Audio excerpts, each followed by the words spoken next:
Dear friends, this week we'll be reading the Torah portion of Bo.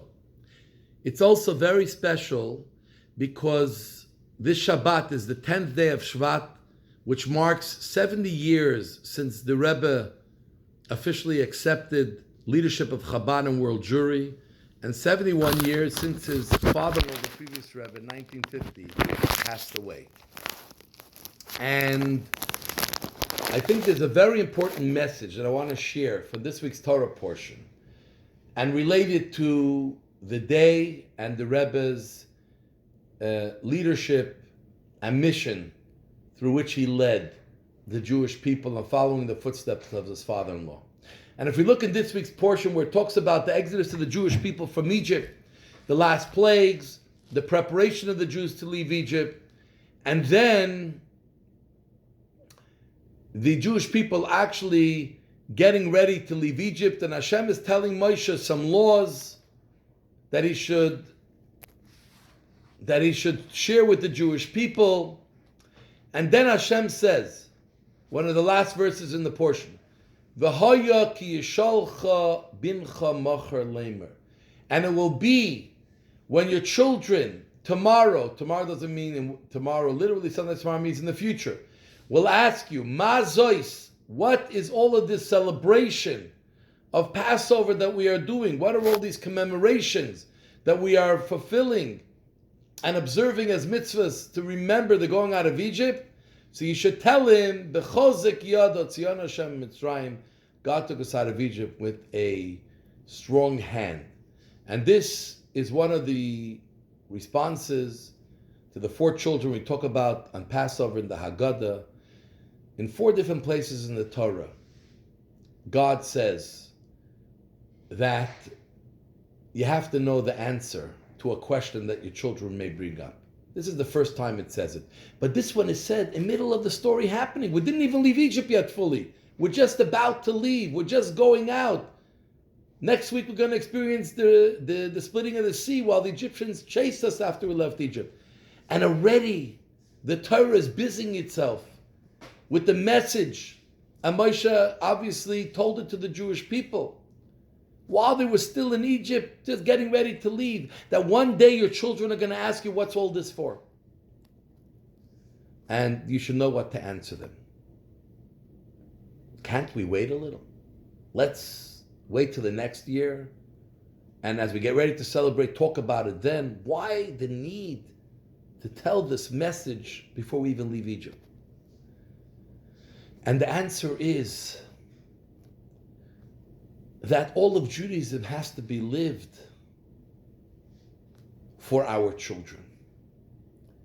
Anything we do, we must remember, is not only about what's happening today. Everything we experience is not only about what am I doing now and what's the significance now. Everything I do, the impact, the significance has to be long-term. And that is the idea of Torah and mitzvahs. All the mitzvahs Hashem gave us are long-term observances, things we do today because they'll change our life in the long run. Very few quick fixes, if at all. It's all about what am I building for the future? What are the steps?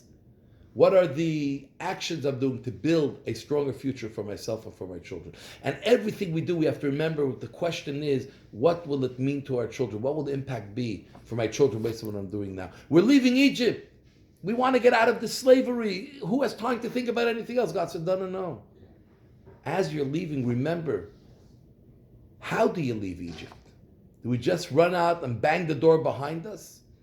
Or we remember that this is a step that we'll have to relate to our children, and why we did certain things, and how we did certain things, and how we approached it, and what's the meaning behind what we did. How often when we're sitting with our children and we want to share with them something of our life, we find that the moments that were most meaningful for us in the long run are the things that we want to share more than anything else.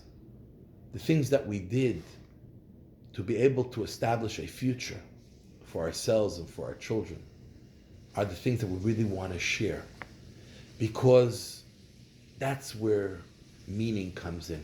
So, as we get ready for Shabbat, and as we reflect on the Rebbe's leadership, the Rebbe and his father dedicated themselves for the youth. When they came to America in 1940 and 41 respectively, the first things they started to do, the Friedrich Rebbe as Rebbe, the Rebbe working along his father-in-law, was things for the youth, publications, events, going into the public schools all across New York City, setting up schools all over. It was all about the youth. Not that they forgot about the elders. But when elders see Judaism through the eyes of the youth, the elders become more committed as well.